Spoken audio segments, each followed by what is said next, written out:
thank you so much all for giving up your lunchtime to come here today. I really appreciate the opportunity to tell my story. And actually, this is the first time anybody's ever asked me to tell my alcohol-free story, because it's not a popular one. People don't want to hear it.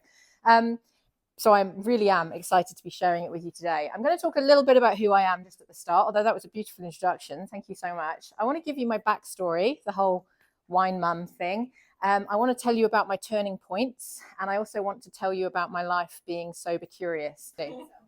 Okay, so first of all, I just wanted to say I'm here as somebody with a lived experience, and as you describe me as that lived experience advisor, but I do come with a kind of profession of being a keynote speaker and also as a community engagement specialist. And I also do have a background in health promotion. So I am not necessarily just a person with lived experience, although the story I'm telling you today really is my own, very own personal story. I actually chose the denim jacket to say, this is Becky, this is me, this is not professional me, this is Becky, through and through. You can find me on all those things as well. And I love connecting with people. It's one of my hobbies. So you can look me up on any other socials. You can try me on Snapchat, but I'm absolutely useless at it. And I do have a 620-day streak with my 13-year-old, which is the only person I know how to communicate with. All right, next slide. Thank you. Right, first and foremost, here is the thing. I do not have a drinking problem, okay? I do not have a drinking problem. This is going to be the title of my next book when I finish the one I'm currently working on. I've written a book called For the Love of Community Engagement. I'm currently writing one called Have Your Say. When I get round to my third book, it's going to be called I Do Not Have It, or I Don't Have a Drinking Problem. And this has been a bit of a thing as I've entered into the world of living without alcohol, in that I really don't feel like I have a drinking problem. If you can just hit the next slide for me. I thought I'd start by telling you about my childhood. I grew up in the UK, the southwest of the UK, in a place called Gloucester. This is me here with my little cousin sitting on my lap. I thought I'd find a photo. My mum's going to kill me for doing this, but there she is with a glass of wine. But honestly, I actually don't have a drinking problem. I had a really standard childhood, like mum and dad together, good education, just all the usual stuff. So that was just funny when I saw that. I thought, I've got to put the photo of my mum, but she's not a big drinker. Oh, then yeah, I went to uni. Now I actually trained. This is a funny story, if you like. My degree is actually in dance. I was a performer up until the age of 21. And so when I was at university in the UK, you go away for university at 18. You live, a few hours away from your parents. You live in your own accommodation, and it's a big drinking thing. And I didn't participate in that because I was training as a professional dancer. So I'd have like Pilates classes and technique classes at 9 a.m. So I didn't drink. So I thought I'll find some photos from my uni days. And what do I find? There I am with like a piccolo of bubbly on a birthday. So, but again, I don't have a drinking problem. This is just very normal, if not like very low kind of level of drinking in my university days. Let's see what's on the next slide. Oh, then I came to Australia. This is a bit of a snippet of my backpacking days. Yes, I did do the neighbours night. Yeah. Dr. Carl, I couldn't include the photo with Steph Scully because I just looked too awful at the side of her because she's absolutely perfect. Yeah, again, I don't have a drinking problem, and I actually don't have a drink. I'm a very normal person out there in the world, but as a backpacker, yes, my life looked a lot like this. That was all the wine in the mugs, and we go out, and this is just me and my best mate, and yet neighbours night with Dr. Carl, and Carl Kennedy and Toadie. I met my other half, Dan, here. We fell in love with each other. He's English as well, but also we just love the food and wine scene of Australia. And so a lot of our first dates, this is Manly Food and Wine Festival. This is actually how I met him. I was a rep on a pub crawl where we'd sell tickets to backpackers to come on the pub crawl, and you get like 5 free drinks, you get a free t-shirt, all of this. And that's how I met Dan. And then this is another mutual friend of ours. He actually worked for an alcohol company in Sydney, and they had a bar that you could go to on a Friday night at this alcohol company. And they actually had the breathalyzer thing, to check that you were safe to drive home. But we'd actually push it to see what we could, the highest level we could get on this. But again, I don't have a drinking problem. That's just very normal backpacker behavior. Has anybody backpacked here? Any backpacker? That's normal stuff. Yeah, you just go out, have a good time. Okay, next slide. Then Dan and I moved back to the UK. Our visas ran out, so we lived in London for a couple of years. Before we left London, we actually had these photos taken of ourselves. There's like a little anniversary thing. We must have been like 2 or 3 years. And again, I just thought I'll include those to tell the London story. There we are at the pub. And again, I don't have a drinking problem. That's just a normal glass of... Oh, this is my sister and I. She came to visit me in London. We went to this place called not Vinotopia, what, maybe it's Vinotopia. In London, it's a wine experience. And the thing I loved about that place, this is before we went in, they give you the evaluation form at the end to tell you what you thought after you've visited the entire world. And after you've been on the absinthe stand, which is, you know, the bit in Moulin Rouge where Kylie Minogue says the green fairy? Absinthe. And then you're filling in your evaluation. It's hilarious. Absolutely off our faces. But I don't have a drinking problem. No, now let's see what we can. Then we decided we missed Australia. We missed everything, the people, the weather, just the whole country. And so we decided to migrate to Australia. This is in 2007 that we came. And Dan and I, having had such a love of food and wine, decided that we wanted to live in a wine region. So we bought a block of land down in McLaren Vale, in McLaren Flat. I think you went to that house, didn't you, there? Opposite the vines. We lived this beautiful life, drinking at all the wineries, eating at all the restaurants. You know, we're in our late 20s, early 30s. And then, of course, we know what happens when you have too much of a good time. Oops! Found this. Just I love that I took a photo of my pregnancy test and an entry in my journal. So yes, I got pregnant. It was totally planned. It wasn't down to the alcohol, but it makes a nice story. So totally planned. This was Elsie, was born in 2011. And so, of course, when you have children, you think, well, okay, my life now needs to go on hold and I need to stop doing all the things I loved and I need to now just be a mum and do that stuff. But that's not really my style. And I've heard some people say, well, you shouldn't really, give up on life just because you're having kids. Actually, rather than letting the kids dictate, why don't you just bring the kids along on your journey as you were? So, yeah, we did that. So there I am. This is at a winery in McLaren Vale with Elsie, probably at about, I don't know, what would she be there? About 6 weeks old, I reckon. Having a glass of wine. I fully breastfed, so I learned how to, there was an app that you could use so that you have a drink and then you know when your milk is clear of the alcohol so you can feed. So I worked all that out to a fine art. And we really enjoyed exploring the area now with little Elsie in tow. This is her with Dan walking through the vines. And what I found was that people knew me and knew I was living in McLaren Vale and knew I'd got this baby. And they were noticing that we were going out to all these places. So they'd say to us, like, so where do you recommend to go to with kids? Like, can you give us some tips? To the point that I ended up actually just starting a list of all the different wineries that you could go to have a nice lunch that's maybe got a change table, that's maybe got a toy box, that's got areas that Elsie could run up and down. And that turned into a blog. And one night I just decided I'd probably had a couple of wines on a Friday night. I don't have a drinking problem. That's what everybody does. I decided to start this thing called Winey Kids. I don't suppose, did anybody follow? Ah, okay. Oh, did you? Yeah. Did you? Yeah, so it grew and it grew and it grew. It was a Facebook page called Winey Kids, and I would simply share on it places to go to enjoy your life. Now you're a parent, but you can still go and have a nice lunch somewhere and a nice glass of wine. And I always tried to do it quite responsibly. It was always about just a glass of wine here, a glass of wine there. You know, who's driving, who's looking after the kids. You know, you've got to think about this because wine is involved. But it just escalated and it escalated, and it ended up just being this absolute thing of all these different people started putting in toy boxes so that people would be inviting us to wineries.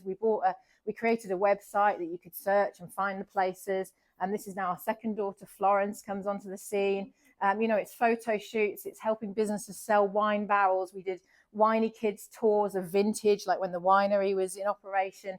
And the people were just coming. And we ended up, it's about 10,000 followers, which I always think is quite low on that kind of big social media scene. But it was actually 10,000 wine-loving mums, mostly in the South, that were following us.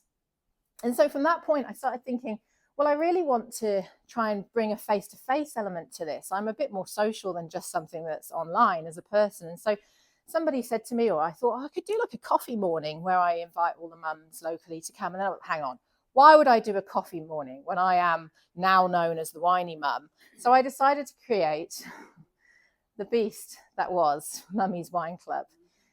And so these events, I approached a local restaurant, the Salopian Inn in McLaren Vale. I said to them, I've got this idea. I want to create a Mummy's Wine Club.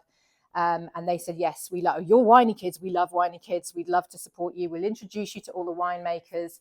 I went on to run about 35 Mummy's Wine Club events at the Salopian Inn in McLaren Vale. I don't know if anybody ever went to the Henry Austin restaurant in Adelaide. We ran quite a few there. We ran them over in the Adelaide Hills at wineries. And these would pack out with between 30 and 50 mums every single Mummy's Wine Club event. Jane, you were there, weren't you? A few of them, yeah.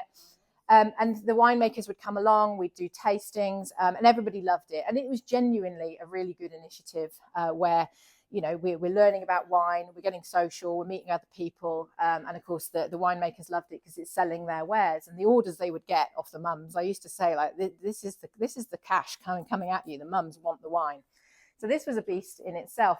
Then, of course, the dads wanted something. So we went on to start Daddy's Beer and Meat Club. Now, we actually only ran 3 events for Daddy's Beer and Meat Club. It didn't get the same momentum for the mums because dads don't get that FOMO, that fear of missing out, the same as the mums do. So Mummy Wine Club, I'd release the tickets and they would sell out instantly within a couple of hours. Daddy's Beer and Meat Club, nah, they need the wife to book the tickets, or they were just like, I can leave it or take. I'll go to 1 or 2 events, but that was it. But they had these like cars that they'd all look at. They'd have a butcher that would come along and talk about cuts of meat, and they'd have a brewer to come and talk about the beers. So Dan, my other half, ran it. This was just me doing something stupid. We produced these Winey Dad t-shirts that people could buy.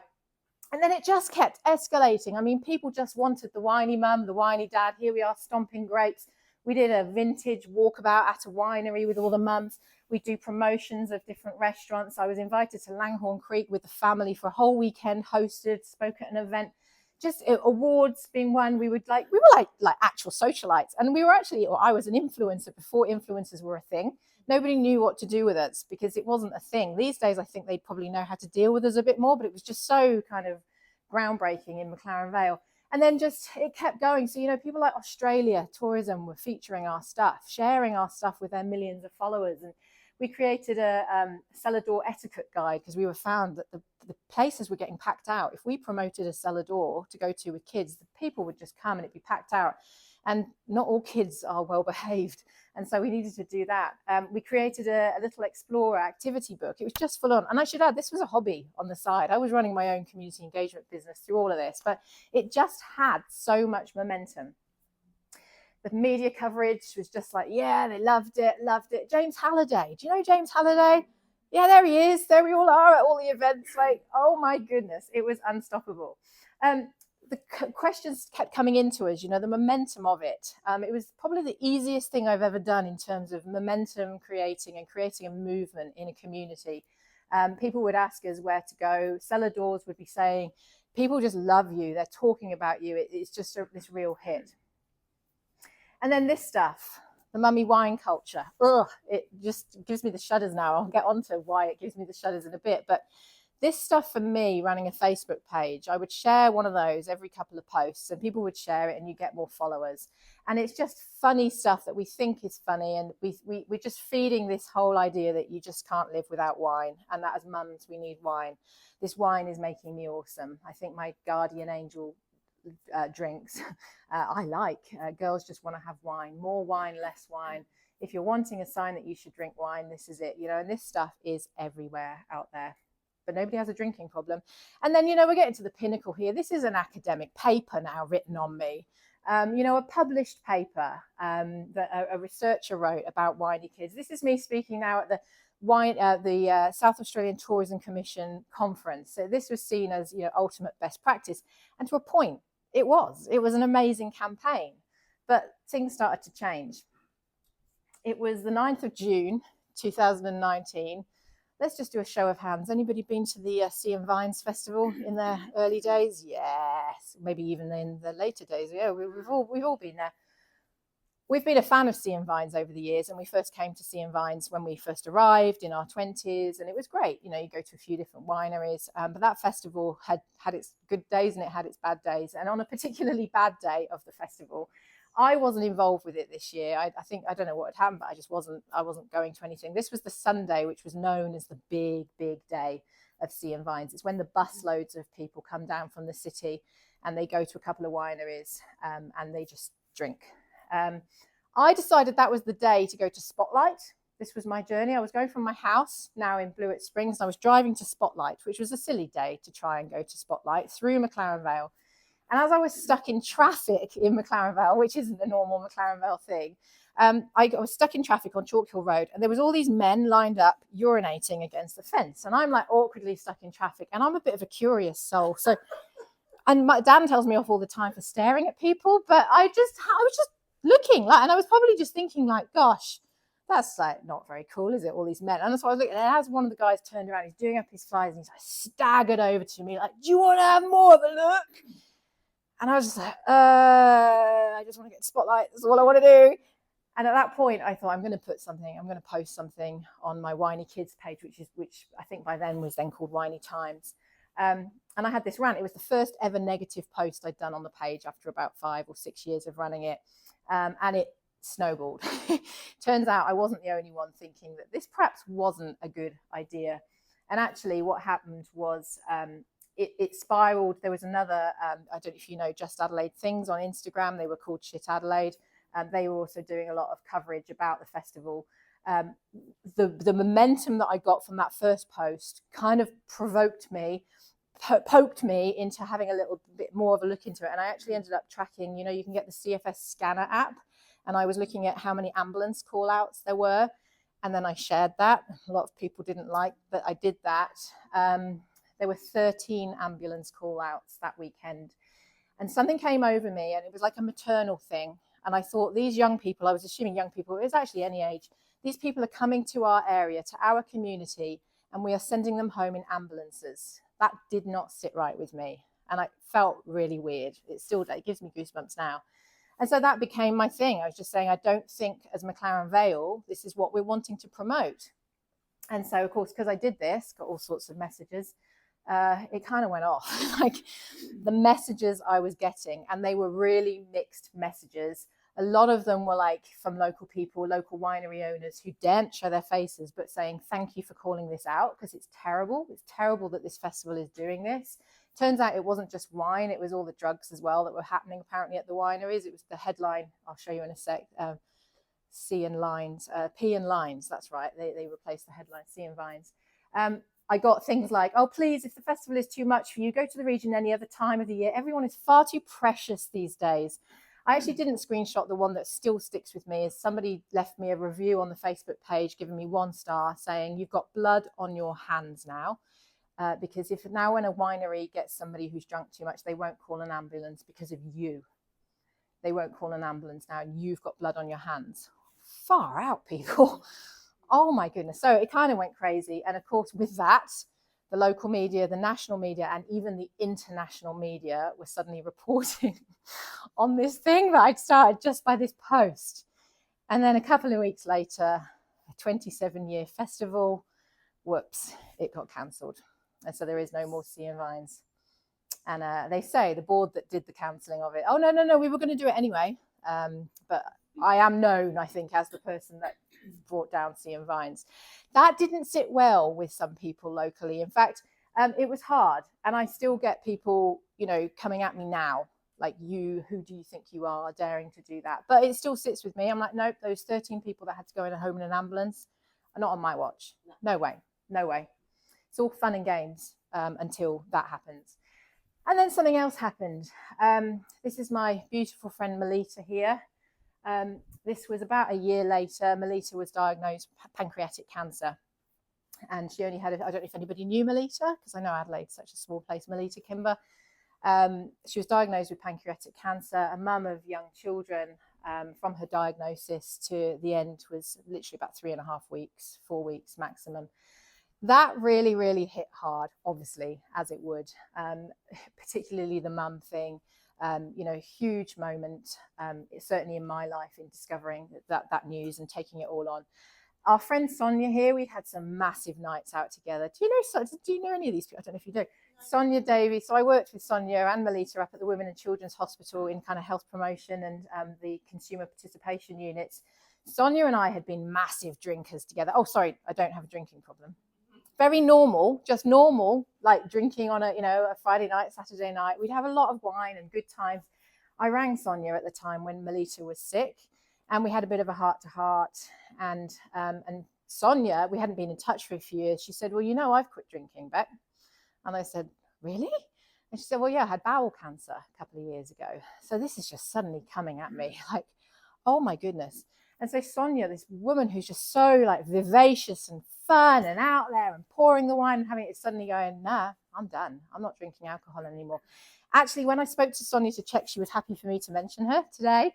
She did say she wanted you to know, though, it took her a couple of years of having had bowel cancer and her treatment, a couple of years then of still drinking before she thought, I've probably got to stop, got to change this. So yeah, that changed everything. Sonia said to me these very wise words, Beck, because she calls me Beck, Beck, just work out your relationship with alcohol. And that was probably the absolute turning point for me, because I liked it, because she wasn't saying, Beck, you got to quit. You're wasting your life away drinking, like be present, blah, blah. It's just work out your relationship with alcohol. And so that's what I did. So she recommended Annie Grace. I don't know if any of you know this book, but Sonia said, I've got this Naked Mind, Control Alcohol. She suggested read that book. I've actually never read that book still. What I did was I went on to Annie's, because I'm more of a visual learner. I went on to Annie's website, and she does a 30-day program, which is way better than the book.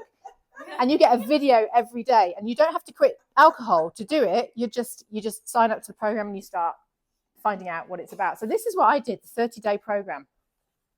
During that time, around this time, Jane, you were probably babysitting whilst I was at this lunch. This was a friend's 50th birthday. Very glam up there, all the big hoops. This is Dan looking at the massive wine region, the wine room. The person whose 50th it was a winemaker. They were all winemakers there. I could drink as much as the winemakers. I don't have a drinking problem, but I could just drink red wine. This was a very boozy lunch, right around the time this was all happening. And then this next photo, that's me the next morning after the night before, and I could not remember the night before. And I couldn't remember why I'd been crying. I knew I'd been crying, and I still don't know. It was blackouts is what I realized I was having. When I was drinking too much red wine for me, I couldn't stop.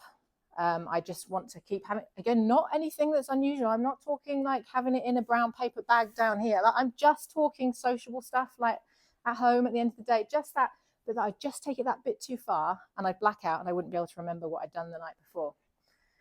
So 30th of August, this is why Jane's here now today. I said to Jane the other day, do you mind if I use this photo? And Jane said, yeah, but can I come? So here she is. This is the last time I had a drink of alcohol, 30th of August 2020. So what's that, about 4.5 years now? So that day, I remember you and Dana both got a bit, I don't know if you did, but Dana was almost a bit like, you'll never do that. Like, you're the Winey Mum. Come on, you'll never do that. But I just remember thinking, no, I want to just know what it's like to not drink alcohol. And so I realized at that point, when I was doing all that kind of thinking and soul searching and working out my relationship with alcohol, I realized that alcohol was a drug, which kind of seems weird when you think of it like that. But it dawned on me, alcohol is a drug. And I actually started calling it by its chemical name, ethanol. So I started talking about my use of ethanol, and something in me that changed everything in me. I was like, oh, I'm an ethanol user. That's a bit less glamorous, isn't it, than the Winey Mum? And so, when we talk about alcohol, we have this on, and this is one thing that from that Annie Grace course that really stood out to me. We have this on wine bottles. Please drink responsibly. I mean, it's the only drug that we get told it's up to you to control how you drink this addictive substance, when actually it's a depressant. And I remember Sonia saying that to me about her relationship with alcohol. It depresses me. It slows me down. It's a sedative. It's dehydrating. It's disruptive. It's inflammatory. It's toxic. And it's addictive.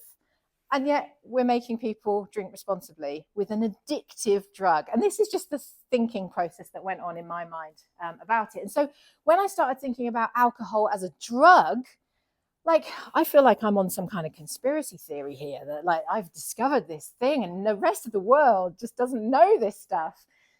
But it's comparable to other drugs. And so when we think about, a woman of my age maybe shooting at heroin or meth, we don't put alcohol in the same thing, because alcohol's got that really glamorous, I don't have a drinking problem thing going on.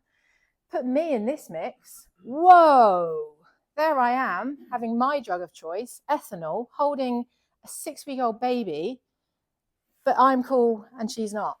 Oh, so this is where it really started to get into my soul. And so I realized these two things, and this is what I said, you're getting to the bit where everything changed everything for me, but this is a big moment for me. I realized I used ethanol as a recreational drug, and I used ethanol as a medicinal drug. Now, I'm talking there in drug language because this is how we talk about cannabis. I smoke weed for, I use it socially, I use it medicinally. And I realized that actually ethanol, I was having that relationship with it. I would use it recreationally, which is when I'm out with friends and you want to blend in and you want to be the part and you're pouring and it's all like ritual and it's like, cool, yeah. And then I'm using it medicinally. That's the bit at 5 o'clock when I get home from work at the end of the day. I'm exhausted. I just need a glass of wine, make the dinner, kids go to bed. Oh, should we open a bottle? Yeah, that's what I call medicinally, because that's not necessarily recreational. That's actually that I want it for that relaxation effort. So yeah, this changed everything for me in my journey. Of course, what we're up against, all of us in this room are up against is this, but red wine's good for you. Oh, and this is my main point here, said who? And when you actually start to look back into where this message came from, and I don't know the details other than it was a study in France many years ago. Does anybody know? It was like 1990 or something. There was a very small group of people, I think, and I need to fact check all this because I still don't believe it. It was a very small group of people who live in France who happen to have really good cardiovascular health, who happen to drink red wine, who happen to also eat really healthy diets. There's something in the red wine that was helping them in some way. And we as a society just leapt on that and went, that'll do. Yeah. And so even, I go to my doctors in McLaren Vale. Actually, mine's in Old Dinkenhoe. You're at the McLaren Vale. All the doctors own the vineyards. So, of course, they're all telling you it's good for you. We're all just absolutely convinced that alcohol is good for you. And I challenge that. Well, I don't need to tell you, I hope. So I needed to change my algorithm. And when I say change my algorithm, I don't just mean on Instagram. I just meant in life. I just needed to expose myself to different ways of thinking. I needed to get off that hamster wheel of pour yourself a red wine, it's good for you. Pour yourself a red wine, you need it. Pour yourself a red wine, it's a mummy thing to do. So I did change my algorithm on Instagram. I had to unfollow everyone locally who was selling me wine, which was most of my following, like most people that I followed on Instagram, because I was the Winey Mum. So I had to change it up completely. I started following the hashtag sober curious. Now, I love that term. And I've decided when I was putting this together, I thought I'm actually still sober curious. I'm curious what life is like without alcohol. And I remain curious. And so far, I quite like it. And at the moment, at this point in time, I haven't needed to actually have a drink because I'm quite enjoying what it looks like sober. So sober curious is a really good one. And that's a good Instagram hashtag to follow instead of this stuff. What I did in those very early days was followed Hello Sunday Morning. Sonia had recommended this to me. And there is an app called the Daybreak app.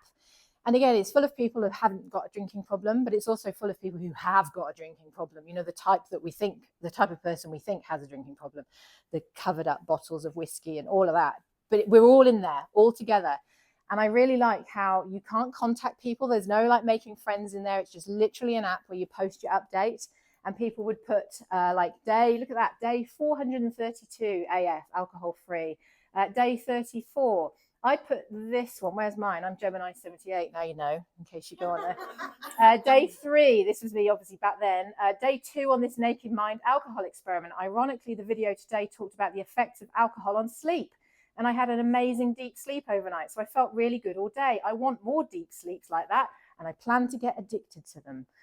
I'm definitely addicted to the good sleep. And that was such a good space. In fact, I mean to go back in there now and say, like, I'm day, whatever I must be, 1,000, 2,000 and something, because there are so many people in there that are on day one again, day one again, day one again, because it's addictive. It's hard, tough. Somebody on that app said to me, oh my goodness, Gemini 78, you're giving up wine in a wine region. If you can do that, you are a superhero. You have got superhuman powers if you can do that. I'm like, what did they say? Pass me my beer. Hold my beer. Hold my non-alcoholic beer and watch. And so this actually changed me as well. It was like, wow, if I can do this, I am stronger than anything. Like, I can do it. So that actually motivated me. Hello Sunday Morning ended up featuring me as the hero of the week, just because of something I'd written on Instagram about my journey. So life being sober curious is really the same but different, as it turns out. I'm the same person, kind of, just me. In fact, I'm slightly better without the alcohol because I kind of keep the energy going as opposed to just like, doing whatever I used to do. So this was a post I did just about my first year sober, and I just wanted it to show to all my friends and my people that follow me. I wanted to show that like life is actually still really fun and really good because I just do lots of fun stuff. Just do it without the wine now. This is me and my friend Catherine. We went to Adelaide's first non-alcoholic bottomless brunch. It was put on by a winemaker who's done a series of poker wines. They've done a series of non-alcoholic drinks. This is us at the Slopian Inn. This is the owner of the Slopian Inn. Back where I did Mummy's Wine Club, we were talking about organising a dinner with a difference, which would be a really fancy degustation dinner, with the difference being there's no alcohol on the side. We never got round to it though, because the momentum is so hard. Like the momentum isn't there for zero like it is for alcohol, because you don't get addicted to zero, you get addicted to alcohol. And then this is me and my partner Dan at a wedding, and I just zoomed in there to say same but different. I find it weird that we have to stand with glasses of wine in photos. Isn't it weird? Because imagine if that was, again, that shooting up heroin or something. I don't know what I'm doing. Imagine if that was your daughter's graduation. You have to like stand at your daughter's graduation shooting up. No, we wouldn't do it, would we? But yeah, we have to have like a glass of wine now. It's so weird. So I don't even know why I've got to hold a glass of water, to be honest, but we do. So that's just my way of kind of blending in, being normal, and yeah, being sober. Now, Josh, we were just talking about Josh. He's currently doing some work for you. I don't know where she's gone. Where's she? Where's Tam? Tam's currently, he's a consultant, but Josh and I recently went to a silent disco on Glenelg Beach. Was anybody there? You're nodding like you knew it. Yeah, no. It's dawn. It's called Dawn Break. Sunrise. You meet on Glenelg Beach at 4 a.m. No, 5 a.m. It was ridiculous. But, we're all sober. We're all alcohol free. So we did it. And it was actually amazing. And these guys, the organisers, are really pushing this lifestyle of like, why are we obsessed with late nights, filling our bodies with toxins when we can actually just be getting up and doing exactly the same thing, but at a different time of day? So no more hangovers, no more blackouts has been my biggest thing. Absolutely incredible for me. It's changed everything. I mentioned this here. I often have the most interesting drink at the table because Christy had mentioned she liked it when I said that kind of thing. There's a big debate, I know, on whether we should be pushing sugary, alternative, alcohol-free drinks. They have helped me because I like it when they're all sitting there with their boring, like Penfolds 1999, whatever. Yeah, whatever. Make way for Becky's like spritz thing, and everybody's like, "Whoa, what's that?" Like, oh, it's just a such and such. Oh, with a splash of whatever and a thing. I love it. I love being that devil's advocate at the table. This here, though, Dan and I, my other half, we went on a bit of a competition at one point with who could make sparkling water look the fanciest. So like our 5 o'clock drink, because by the way, when you get home tonight at 5 o'clock, if you do drink wine, just have a glass of water, because often you're just thirsty at that time of day. You've gone all day and you've not had a drink. A nice ice cold glass of water with some ice, a slice of lemon and a nasturtium. That was my entry into the competition. So it's about making it fun, It doesn't have to be the sugary drinks. I'll talk a bit about that at the end. The most important thing, obviously, is that I'm present with my kids now. This is Elsie and Florence. This is Elsie baked me a cake when I was 500 days sober, which is lovely. So, they are watching. They are taking it all in. It's going to be interesting in the coming years. 2 teenage girls. Alcohol is already circling them. I can see it coming at them. They will probably drink, I would imagine, but society, it's where we're at. This is at the Slopian Inn on a tour down under day. We do the lunch there. I'm just drinking water all day. It's a brilliant event. I don't need the alcohol for it to be a good event. It's good regardless. And just love being able to be right there with them. I went to a party a couple of weeks ago, hosted by a friend at their house, and he said to me on the run up to it, "Oh, you're coming, aren't you? But you're not drinking," like as if I was going to be not fun. And I just said to him, "Brian, if you're watching, you should see me when I get hydrated. I am unstoppable when I get hydrated." And you actually do see that if you're sober on a night out and you see everybody around you drinking. There comes this point, everybody elevates suddenly, and then boom. And I'm kind of like, I'm sort of still as I was. I'm fine. I'm tired, but I'm still, yeah.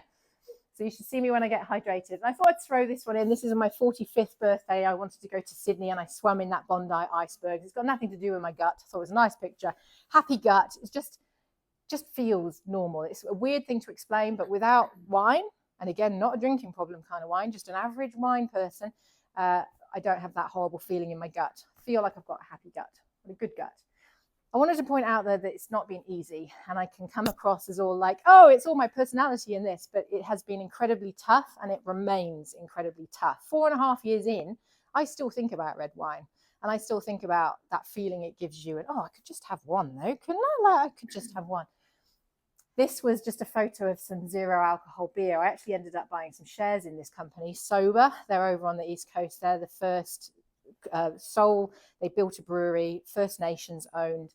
They use bush tucker flavors in their zero alcohol beers. And of course, they've got some massive connections around that. This is me enjoying a sober whilst I went wine tasting with friends. I was literally surrounded by wine and I had my little drink, but I just had to say that's my little thing. I like that. I like that I'm supporting a First Nations company. I like that I'm staying present, but I just have to watch everybody else taste the wine. It's hard. This was after driving past a lunch that was happening every year in McLaren Vale. We have this massive lunch called the Bushing King lunch, or Bushing King and Queen Bushing lunch. Massive, like 700, 800 people from the wine industry. And when I was the Winey Mum, Jane would have probably babysat for us a few times. It'd be like full spray tan, hair, makeup, new dress, everything, the heels, you turn up. It's all so social, so amazing. And I don't go to that anymore because there's no place for me anymore, because I quit Winey Kids and Winey Times. I don't do Mummy's Wine Club. I cancelled seeing Vines. Like, and actually at the last one I went to, I actually had to have people come in front of me to protect me, because one of the winery owners was coming at me going, what the is she doing here? So I was not welcome in that community anymore. So I don't go. And so I don't know why I take photos of myself when I'm crying, but clearly I know it's going to come in useful at some point. Yeah. So it's not been easy at all, entire social circles. And then I won't mention non-alcoholic drinks yet. I'll just mention that at the end. This was my 46th birthday. So this is June last year. This was the day I was diagnosed with breast cancer. So suddenly all of that stuff that had been kind of around me with friends was suddenly on me. And Jane, you won't mind me saying you've had breast cancer as well. It was suddenly my turn. And of course, that's quite a defining moment in your life. I am holding a drink. Why am I holding a drink? Because I have to, because it's my birthday, it's what we do. But yeah, that was a big moment. And my daughter took that photo. It was a weird evening. We had a bonfire, just processed it all, didn't know what was ahead. I thought I'd just share with you, again, it's all fun and games, isn't it? It's all fun and like, let's have this, let's do this, let's drink this, let's eat that, whatever. And then suddenly it's a reality. This is me waking up after my mastectomy. This is me during my radiotherapy, after my radiotherapy. I had the gel patch on for my radiotherapy, so I got really quite a nasty burn on my chest wall. And then we moved to the beach, actually. We left the wine region, not connected with the alcohol thing at all, but just decided we wanted a fresh start. We'd been living on a big property and moved to the beach. This is me, not long ago. I'm completely different, like doing so many walking, and I do Pilates, and I'm eating really well and looking after myself, but still it's niggling at me. Still, even after all that, which just comes back to that, it is addictive. It's an addictive substance. Until Christy sent me that video that you just watched, the spread. And I'm just like innocently putting, yeah, I'll help you out. Yeah, whatever. And I watched it. There is no way I'm going to drink alcohol after that now. I mean, I'm going to say I'm still sober curious, because I think if you say you're not allowed something, it's going to make it harder, isn't it? It's like, I can have wine if I want it. After watching that, after all of that, so thank you for that. That really did confirm for me. And I think it's telling a story that we don't talk about, isn't it? And that we're not willing to accept.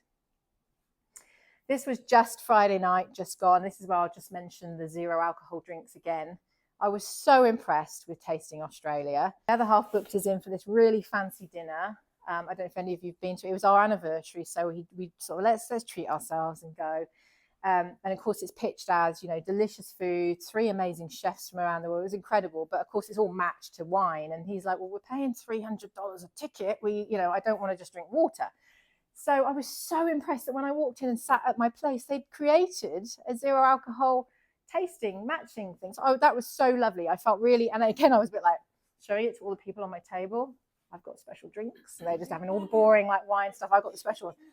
However, you can only drink so much non-alcoholic stuff. Like, and I was doing the right thing, but can I try a bit of that one? Can I try? And I actually ended up, one of them, I was like, can you take it away, please? Because they poured me a massive serve. And the funny thing with alcohol-free drinks, like alcohol-free beers, I find as well, you only need one and then you're done. Like, because it's not got the addiction. So you're like, oh, actually, I'm feeling a bit bloated now. I'll stop. Thank you. Whereas with alcohol, you're hooked in and you've got that alcoholic, the alcohol has kicked in, the ethanol has kicked in, and it makes you want more. With non-alcoholic drinks, you don't get that. So you just end up like, oh, really, I've had enough. This was my favorite, though. This is my inspiration for the chefs. I'm going to talk, I know quite well Karina, who organizes Tasting Australia. I'm going to talk to her about this. This was genius. You'll love it. It was tea. It was called Billy tea. It was kangaroo tail Billy tea. You're looking at me like...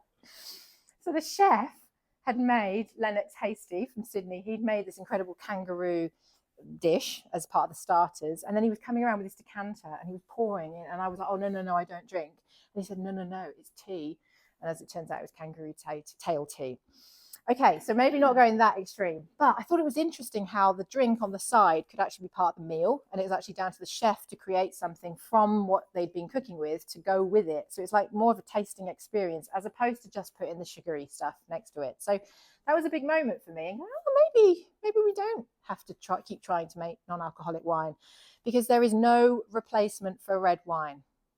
She's agreeing. There is no replacement. You can't. And the winemakers hate it when I say they can't do it. They can't do it without ethanol.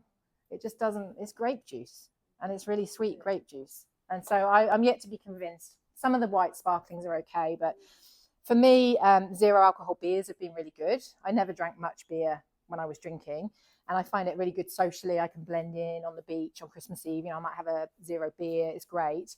But the wines, nah, I can't. And actually, the non-alcoholic red wines are a bit of a trigger for me. I can understand why it's a bit of a problem that it makes you have it.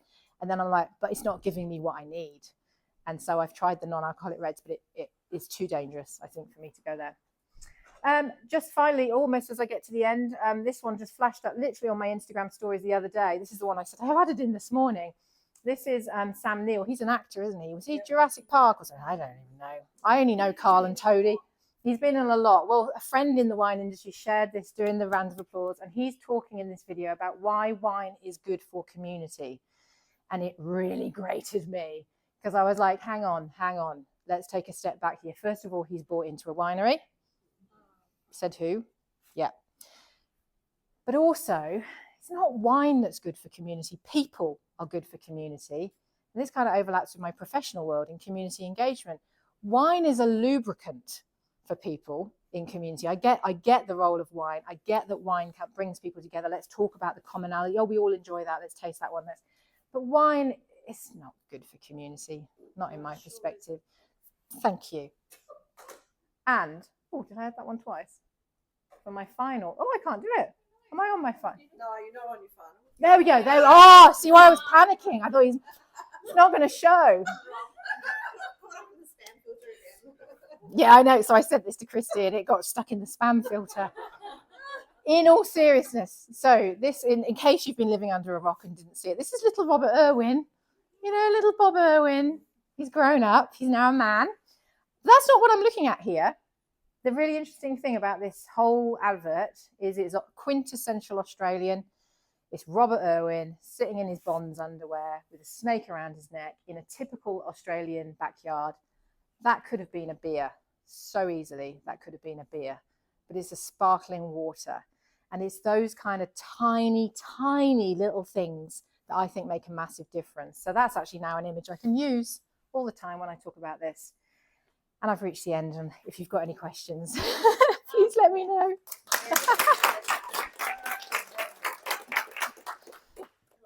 Maybe one just to get it going. For the husbands. Yeah. Like, it's so amazing to hear your story, so thanks for sharing. Yeah. You're welcome. But I'm really, I guess I can't help but be interested. How's your husband going in all this? Yeah. Is that about my boobs or my drinking? Do you know, people do ask. The boobs. People do that. How's your husband feel about it? Oh, my boobs.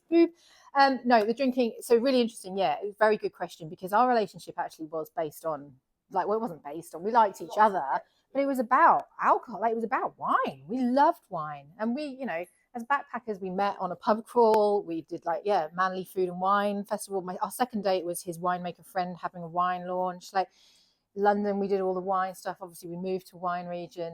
It would be like Friday night ritual, having a bottle or two of red. Again, no drinking problem stuff, just normal stuff. So it was without a doubt a gaping hole when I first quit, because suddenly you've lost that ritual of doing it, which is why it's quite fun when we start. And he often instigates that, like, let's make this garnish. I mean, he makes some amazing drinks for me, just water and like all this stuff in it. So things have had to change, that we don't have that ritual anymore. He himself at the moment is on a bit of a health kick and isn't drinking much. And he finds that his drinking has gone right down, but he's not quit. So he will, in fact, Tasting Australia, he went out Friday night and did have drinks. And he's still feeling it today. So I'm just like, so yeah, he's been great. But he's, Jane knows Stan, he's a good guy. Like he's supportive and will support me. Because and I think it'd be good to have him here. Actually, he would probably say, I'm probably nicer without it. To be honest, I don't know what I am, but I'm probably calmer and I don't have so many ups and downs, I think. So yeah. I think when you're just in a relationship together and the one person stops drinking, you have to kind of keep that spark going with something else. And food is still a real thing for us. We're pretty good foodies. Yeah. But yeah, it's definitely impacted him. Yeah. But it hasn't influenced him to reduce his alcohol intake? I would say it had. Like, not from if Becky's doing it, I need to be healthy too, but just in like he doesn't buy a bottle of red wine, for example, now, because he doesn't want to drink a bottle of red to himself, because that was always a ritual. Whereas in our fridge, often for a Friday evening, there will be the alcoholic beers and then the non-alcoholic beers. But he tends not to drink loads because I'm not drinking loads. So yeah, I'd say his is reduced, definitely. Yeah, I was the pace setter amongst my friends, it turns out. Would you say, Jane? Yeah, absolutely. Yeah. Like people now leave my house like on Christmas Day or something. They're like, I'm not drunk. What's going on? And I'm sorry about that. Because the years before, I was a good drink. I again, not a problem, just normal drinker that we all accept as normal. Has it changed your relationship with your friends? Like you giving up? Yeah. Well, not me.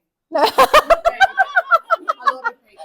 I would say so, wouldn't you? Yeah. Jane does a lot of our babysitting, so when I'm like going out and I would say it has. I mean, things like that one my show where I was crying. I mean, that was my entire social network at that lunch, and somewhere I'm now not welcome. Yeah. People don't invite you to stuff now because they think you're not drinking, so you mustn't be fun.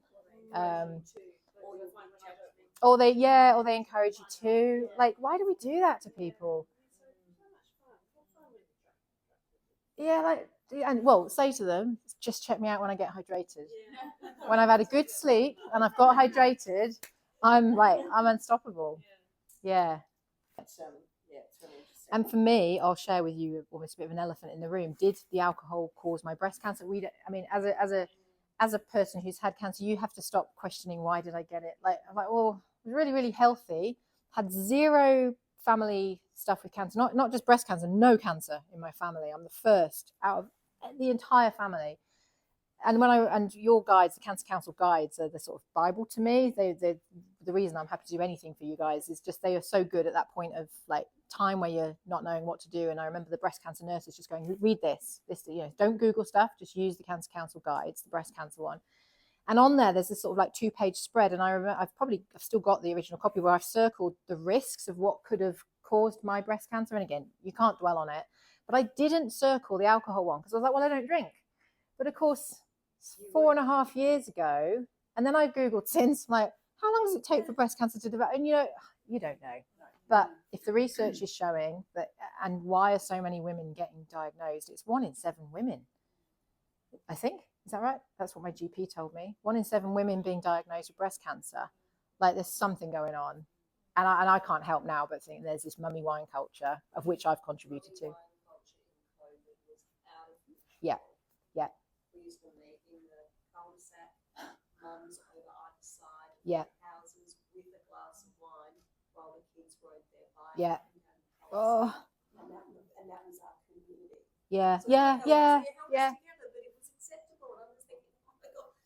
I know, but so equally, so could all just coming out and your kids riding up and down, couldn't they, having a cup of tea? Yeah. Might have been what would have happened in the 1950s, probably. Yeah, you're right. It's just And the Zoom part. Yeah. Interesting about So yeah. So thank you, Cancer Council, for doing this, because when I saw that video, first of all, I was like, yes, finally, because you cannot ignore the Cancer Council. Like, and that opening. No, and people are so like, you mentioned cancer and the world, like, I couldn't believe how people react to breast cancer. You know, I had to prepare. My kids were fine with me. I was just like, right, this is what we're doing. This is what we have to do. This is the treatment. I'm going to be fine. But I had to prepare them for the reaction. Like, it's strong reaction you get from people. And so coming out with a statement at the beginning that says alcohol causes cancer, and it's the Cancer Council saying it, whoa, that's powerful. So yeah, do it. Do it.